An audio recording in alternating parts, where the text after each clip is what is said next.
let's talk about the effects of fasting and time-restricted eating for fat loss and overall health in Dr. Huberman Lab podcast number 41. Now this podcast was over 2 hours long, but let's break it down with key insights. So number one, let's review the health benefits of time-restricted eating. So time-restricted feeding can actually impact a wide range of aspects from health, including weight loss, organ health, inflammation, also your exercise, cognition, mood, and overall lifespan. One of the biggest key points in terms of fat loss inside this podcast is that this feeding window, or basically fasting, can actually help regulate insulin levels and improve metabolic flexibility. This is done with something called mitochondrial genocide. Basically, we are killing off or starving out all those cells that would have caused problems. So imagine this, your entire body is made up of a bunch of cells, right? So let's just say 30% of those cells are gonna cause 100% of the problems. So if you actually fast and you kill off those cells or starve them to death, then you're only replicating the top 70%, making it stronger and stronger and stronger. So studies show that you can actually decrease your cancer risk by up to 70% if you do 2 3-day fasts per year. So Dr. Rhonda Patrick,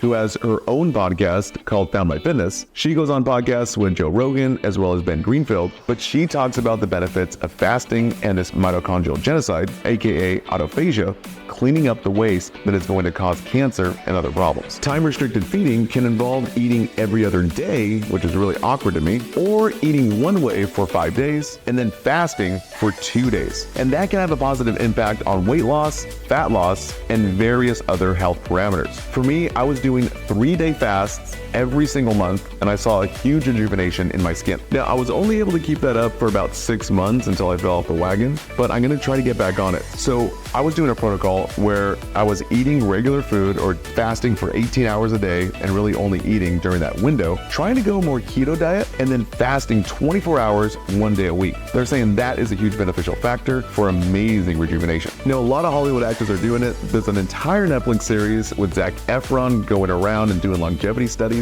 Also, the Hemsworth brothers, I forget which one, they're doing a huge Netflix documentary on everything longevity. All I'm trying to say is that fasting is becoming a lot more prevalent as the science shows the benefits. All right, the next key point in the doctor's podcast was what do you eat and then when do you eat it to set conditions right in your body? Well, the conditions are really based upon you. They can either be good for your body or bad for your body. I know Brian Johnson, the guy spending $2 million a year on his health, he starts eating early in the day and then stops eating around 11 a.m., which is impractical for most people. Because me personally, I like to eat dinner. All right, the next key point is the fat loss. So Dr. Huberman talks about fat loss and the health in mice. And when those mice had time-restricted eating windows, they had increased fat loss and also increased overall health, regardless of what they ate. So it really wasn't about what they ate, it was more about when they ate. The next key point was all about brown fat. That has a direct correlation with the lack of non-alcoholic fatty liver disease. Now, the interesting part is that the brown fat can actually be increased through cold exposure, like going into a cold plunge, or time-restricted feeding. So remember, brown fat is actually a good thing. You want that to be activated. Another interesting point is that an 8-hour time-restricted feeding window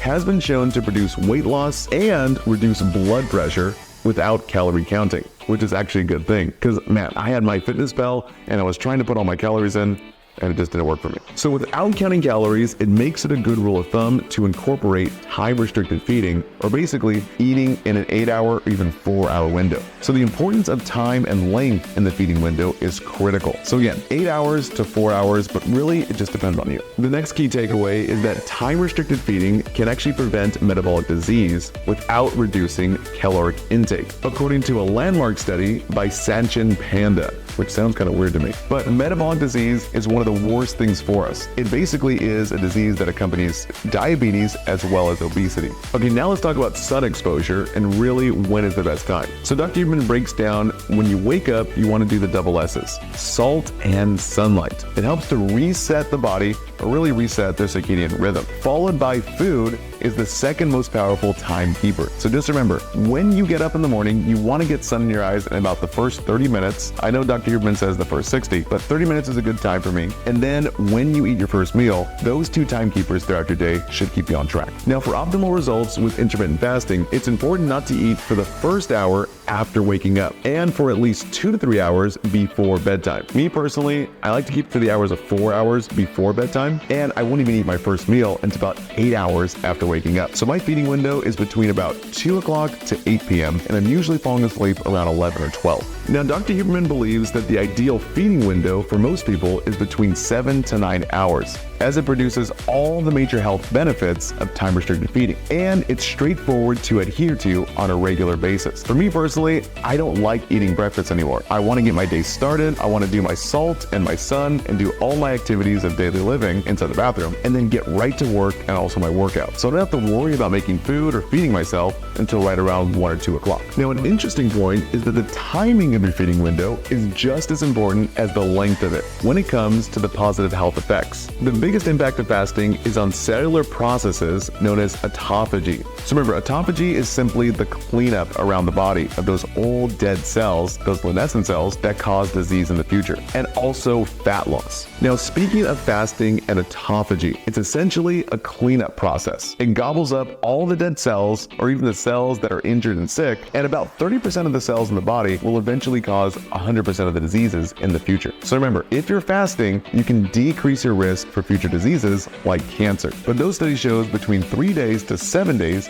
really decrease your disease risk over the long haul. Now, what about fasting during sleep? Well, that's an obvious one. Dr. Huberman shows the association between the number of processes that clear out debris from the brain, basically cleaning up the brain. Because remember, as we sleep, the brain detoxes itself. It also enhances cognition and offsets dementia, which is simply damage to the brain. So that's why you want to make sure you don't eat before bed to give your body the best possible environment to actually clean up the waste. Now, this big podcast wraps up with Dr. Huberman going into a lot of fancy medical terms. So let me break it down for you. So time-restricted eating for a long duration of time increases lipases, basically the elimination of fat. That increases lipolysis energy from the use of fat and decreases lipid droplet associated with lipolysis inhibitors. All fancy words, for it makes it the most scientifically supported way to ensure significant weight loss and also fat loss. So again, that's just fancy words for deep fat burn when we fast. So remember, our ancestors were accustomed to feast and famine.